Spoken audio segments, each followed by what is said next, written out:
This episode of All About the Gear is brought to you by borrowlenses.com.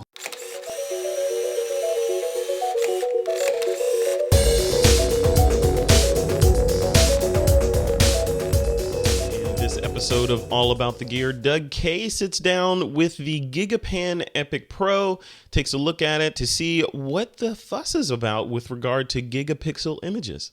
All right, Doug Kaye, so you had a chance to play with this device, which looks like a robot sitting behind you, your robotic camera assistant. So that's the GigaPan Epic Pro. So tell me about it. What are your initial thoughts? Well, let me tell you what this thing's all about. This is for shooting really huge panoramas. Hence, GigaPan is the company that makes this. And at the moment, we've got the top of the line model, the GigaPan Epic Pro. It's holding my Nikon D800E with a 24 to 70 millimeter lens. And what this does is it has a motorized system that moves in two axes. It rotates for the pan axis and it tilts for the vertical axis. Mm-hmm. And it allows you to shoot these huge grids. I mean, there are people out there who are shooting images that are hundreds and hundreds of separate images stitched together. And I'm not normally a pano guy. I don't shoot a lot of them. But I wanted to give this thing a try. It's something I've been curious about for a long time. So our friends at Borrow Lenses sent one over. Thank you, Borrow Lenses. Thank you, Borrow Lenses. And this is the Epic Pro model for DSLRs. That's $895. The next one down is the Epic 100 for $449. This is for small cameras like the Fuji, Leica, Sony NEX, and so forth. Mm-hmm. And then if you go all the way down, you get to the regular Epic for $299, and that's really for point and shoots. Okay. And if I were going out and doing some panos, I might consider point and shoots for doing some of them because it's a pretty small kit. And it might be a good way to get started and get your feet wet and then kind of graduate up to the Epic Pro when you're doing these giant poster or wall-sized panoramas. Right. But talk a little bit about, before we continue with this, talk a little bit about just the technique, because a lot of people may not be familiar with the whole idea of shooting a mosaic and then stitching it together. What's the basis of the technique that we're talking about that this guy supposedly makes easier for us? Good question. So the idea is that you're going to take a grid of pictures, multiple rows, multiple columns, and those images have to overlap. The rule of thumb is that everything overlaps by about a third of the image.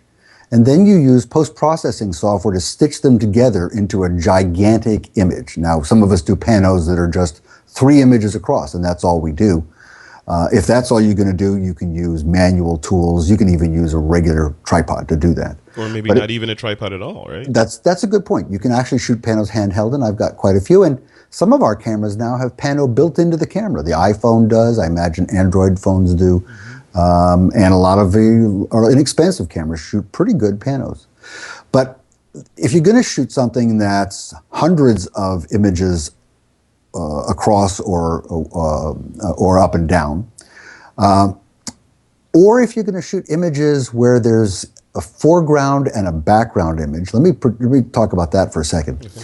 If you have something in the foreground and the background, you have a parallax problem, in that as you pan and tilt the camera, what happens is that the foreground object shifts relative to the background object, and you therefore can't get a consistent image.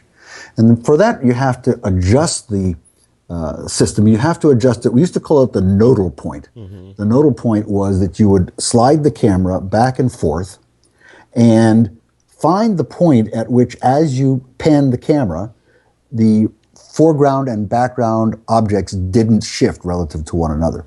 Well, it turns out... Just to stop you for a second, yeah. Doug, there was a question that I had on that, and I think I brought this up with Stephen Oakes when I spoke with him about this stuff. But the nodal point, is the nodal point the point in the camera where the light lines converge and flip, or is the nodal point the center? Is it the plane where the sensor of the camera sits? Which do you want to rotate on? Where the light lines converge in the lens, or where the actual image is created on the sensor plane? Well, it's certainly not the sensor. Okay. And I'm not sure if it's exactly where the convergence point is. You know, in this camera with this lens, it's fairly forward of the flange on the mount. Okay. And I don't know if that's the point where the convergence is or not. Okay. But in any case, you find it a bit by trial and error because you literally slide this thing back and forth until you can pan without getting that problem. It's not hard to set up. It's really, as long as you put live view on your camera, in a few minutes you can adjust it for any lens combination. By the way, the gurus point out that this is no longer referred to as the nodal point, which is what all of us mortals call it. It's actually now called the entrance pupil. I have no idea why, but there's going to be someone who's going to complain that it's not the nodal point, it's the entrance pupil. I bet, yeah. So when we say nodal point, we're talking about the entrance pupil. I don't know, that sounds a little funny. They're interchangeable for our purposes. Anyway, so you line that sucker up, and you get that configured. And if you don't have some big gadget like this, you might have gear from places like Really Right Stuff, a gimbal mount, where you can actually slide the camera forward and back, and you can rotate it around that point. And if you rotate it around the entrance pupil, you'll make sure that you can have foreground and background objects that maintain the proper relationship with one another. Got it. Entrance pupil. Okay.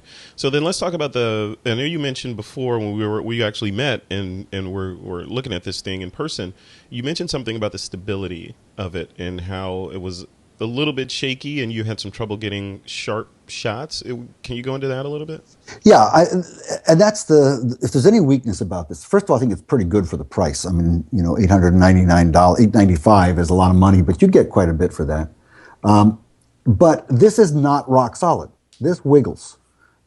It wiggles where the motors come in. It wiggles just all over. Not a lot. Yeah. But in the wind, this thing will move. You have to use it in mirror up mode because even the mirror is going to cause it to jiggle, but it's not the stablest thing in the world. So what that means is that this is really restricted to situations where you can use relatively high shutter speeds. For example, with this 24-70, if I set it for 50 millimeter, I'm going to want to shoot at least 150th of a second or faster, maybe even a 200th of a second or faster. Right. So that more or less restricts it to daylight use. Yeah, you're not going to do any long exposures, nighttime shooting off the pier with that. Exactly. And I've tried it, and no surprise, things are soft, and in some cases unusably soft. So the other thing is I wouldn't get one of these if I weren't shooting large panos. I mean, there are people out there who will shoot a pano for 3 or 4 hours because it takes that long to go through all the images. Yeah. In the show notes, we'll have some links to some of the panos that other people have done. Some of them are quite remarkable using this technology. Now, here's a question, Doug. I mean, there's devil's advocate with this. You have a D800 sitting on top of that guy. Why would you shoot a grid of images and stitch them together and all the complexity that introduces? Why wouldn't you just put on a wide lens and capture it all on that gigantic, beautiful sensor that you have in that Nikon D800? All right, and it's 36 megapixels, and I can put on a wide angle lens, and I can spread those 36 megapixels out over, 90 degrees if I wanted to, if I put an angle lens on it. The problem and you got it all in one shot. It's done. All in one shot, that's right. And as I zoom in, 1-to-1, I can see a certain level of detail. But imagine if I could throw all those 36 megapixels into every 5 degree of field of view. So that essentially over, a 90 degree field, I had, help me with the math here, what is that? Roughly, 18 images across. Yeah. And so we're really talking about going from the 36 megapixel range to covering your field with over 1 billion pixels. Then at what point does it get in? Still, I'm in devil's advocate mode here. So at what point does it become sort of a Hansel and Gretel proposition where it's just so many pixels you don't know what to do with them? What are you going to do with all those pixels? Are you going to show them? I mean, there's no screen that can show that many pixels. Are you going to print them billboard size to cover a wall outside of a giant skyscraper? I mean, what would you do with them? Yeah, it's not much value to print these things on a 4x5 piece of paper. Right, exactly. That you can easily do with a far lesser beast. Yes. But what happens is you stitch the images together to make these large panos. As you said, you can't actually see them on a display, but what you can do is through software, you can zoom in on them. So there's a classic one we'll link to that was taken at the President Obama inauguration in, 2012. And it's a gigantic panorama that you can go and zoom in and see all the individual people who were there at the inauguration. It's pretty impressive. Wow. There are panoramas taken of cities where you see pretty much the entire city, and you can zoom in and see, what people are doing in their living rooms. Sounds like a dream for the NSA. They're probably real time, none of this stitching together. Right? Yeah, right, exactly. Okay. So I think I get it. I mean, I'm still trying to think like how, because I'm thinking from my perspective, if I went out and shot one of these, the most that I'd want to do with it is like we mentioned Stephen Oakes in his Aperture Gallery is these giant wall-sized versions of these, and shooting one of those with a D800 and having all those pixels. I mean, I could see retouching and just having all the pixels available to you so you can do really good post-processing. But beyond that, I just wonder, am I wasting my time out there shooting this grid when I could have, if I had a D800, I could have just captured the scene and used my photographic skills of exposure, composition, all that stuff, instead of doing it on 36 or whatever images. I don't know. That's asking the question, are you wasting your time? We're now getting heavily metaphysical. One could say that going out and taking a picture of the Golden Gate Bridge is a waste of time, since after all, you can just buy a postcard. Yeah, but then it's not yours. Right, I'm not going to buy one of these. I'm not going to go out shooting huge gigapixel images. I enjoyed the time I've been able to spend with this gadget, and I've learned a lot from it. But it's only for people who want to do that. Yeah, this is not something for everyone. Well, speaking of the people, you mentioned there's a community around the people that like to shoot these kind of images. What did you dive into there at all, and what's that about? Yeah, the process of this is that you come home with all these images and you use GigaPan software or third-party software to stitch them together. And then what do you do with them? Typically, what you'll do is upload them to the GigaPan website, which is both a place to display these images and to get feedback from other people and have discussions about the shooting and appreciation of these GigaPan images. And so gigapan.com is a good place to go to learn a lot more about it and to see the work of other people. There's actually a nice section of most popular and another one of most recent that you can look at. Why wouldn't you just put them on your 500pix account or Flickr or SmugMug or something like that? You probably can't. They're too large. Okay. What you do with GigaPan when you upload is that you can view them using an online viewer. Unfortunately, it's written in Flash, so it doesn't work on all devices. And then you can also embed that Flash player in web pages. So, you really have to go into an image, bring it up in a Flash player. You can pan, you can zoom. Depending on how large the image is in terms of pixels, you can zoom way, way in and then find your way around. One of the things that's fun, by the way, is that some of these GigaPans can take hours to shoot.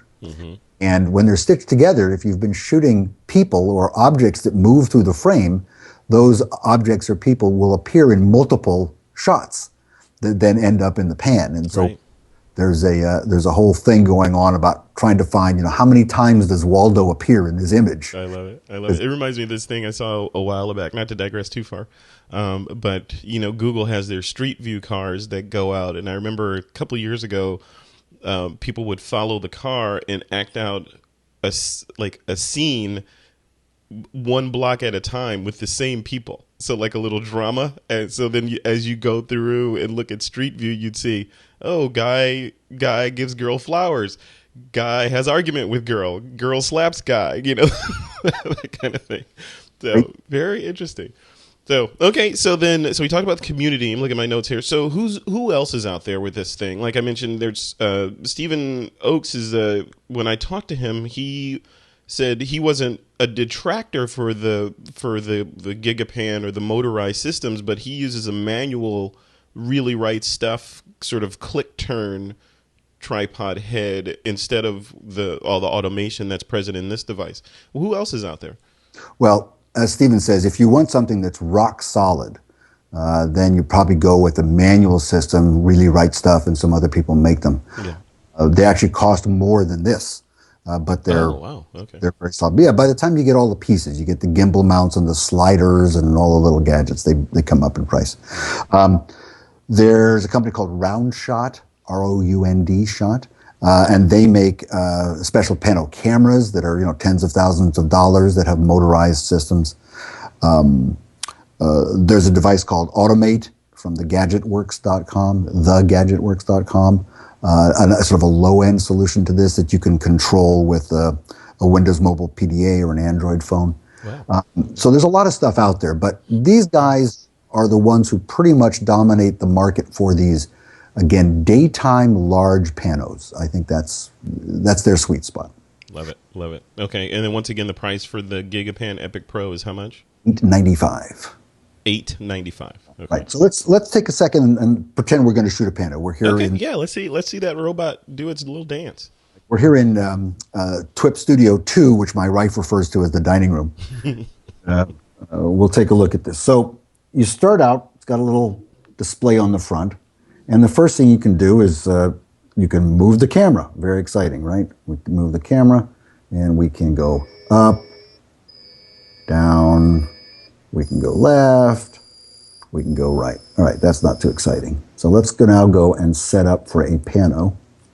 And what we do is come up here and say, let's go to a new panorama. And it gives us a lot of checklists, which is really sort of a nice feature. Mm-hmm. Set the camera zoom, we'll set that to 50 millimeter.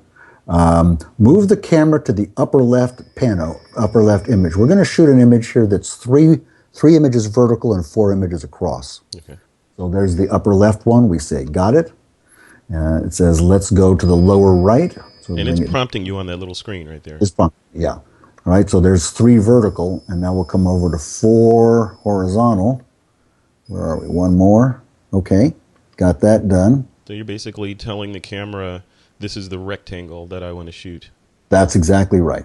Exactly right. And so it says start panorama, take 12 pictures. Let's go. Let's see if it works. All right. Drum roll. Help, I'm losing my ear. Drum roll. There's there's another checklist here. Camera on, yes, the camera's on. Have I locked the balance? Yes. The exposure, got to shoot everything in full manual. Automatic, manual exposure, manual white balance. Flash is off, and here it goes. Here it goes. With any luck. So explain why you'd want to shoot everything in full manual, Doug. When you go to stitch, you want to have no variation or as little variation as possible. So let's say skies are a particular problem. Let's say you have, if the thing's in automatic exposure of any mode whatsoever, then as you pan across the sky, it's going to shift exposure, making the stitching almost impossible. Same with the white balance. Now, the stitching software, most of it accepts JPEG images. And in my case, I've been shooting RAW and converting to JPEG because I don't have huge panoramas. Yeah. If I'm going to shoot hundreds and hundreds of images, I might actually shoot JPEGs out of the camera and do it that way. So again, you don't have the options to change much. And of course, manual focus is important. So focus, white balance, and exposure. Those are the things. Let me ask you this, Doug. So while that guy's going, the thing that I'm thinking of is, wouldn't it be cool to be able to do a GigaPan image that's also HDR, which means each shot that guy takes, I'm watching it doing its thing, but each shot would have to be bracketed. Can you tell it to bracket each shot at each sort of when it gets to the quadrant that it's shooting? Can you tell it to do a bracketed exposure? Absolutely, you can. What you do is you set your camera to do the bracketing, and then you tell the GigaPan shoot 3 or 5 or 7 images in each position before moving. Okay, cool. It's very, very easy to set it up for bracketing. It's also easy to set it up for things like the mirror up mode, where again the shutter control is slightly different. So it will, trigger the mirror to go up with one press of the button, then take the picture, then move the camera and repeat as desired. So yeah, both bracketed images. I tried some of those as well and worked very, very well. Cool. All right, so final thoughts about this guy. Is it, you mentioned that you would not purchase it, or would you purchase it, or is this more of a rental item?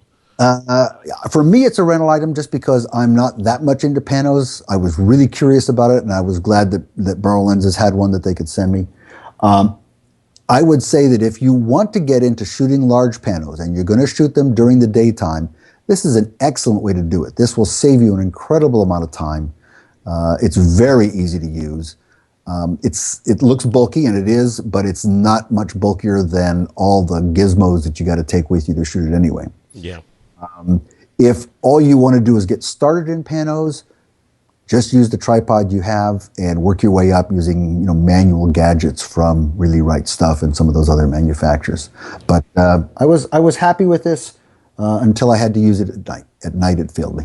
Last question before I let you go, and thanks for doing this, is the battery life of that thing. Because I can imagine you decide that you want to take a drive up to Mono Lake and do a beautiful panorama of the lake, and your batteries die. Then what? Well, you can get a couple of batteries, but it's a pretty good sized battery, as you can see. I don't know how many cells it's got in it, but it's a hefty battery. Okay. Didn't have a problem with it, but I did not shoot any of those huge batteries. So I cannot tell you how many batteries you might need to shoot a big one. Mm-hmm. Or if you're out in the Arctic and it's cold or something like that. Yeah. But certainly you can tell by the size of the battery that they included with this that battery life is an issue that they're concerned about. Excellent. Great review, Doug Kaye. Thank you. I think personally I will probably rent one and play around with it. But yeah, I don't see it finding a permanent home on my shelf anytime soon. I'm looking at those shelves. There's not much room. Exactly. I know. Hey, I could clean some stuff off. I got some old DSLRs that need to go. So cool. All right, Doug Kaye. Thank you. This is another episode of All About the Gear in the Can. Thank you, Frederick. Bye-bye. Bye-bye. All right, that does it for another episode of All About the Gear. Please remember to subscribe to our YouTube channel and also to subscribe to me or follow me or circle me on Google+. And finally, if you're looking for the show notes or the blog post for this episode, you'll find them over at thisweekinphoto.com.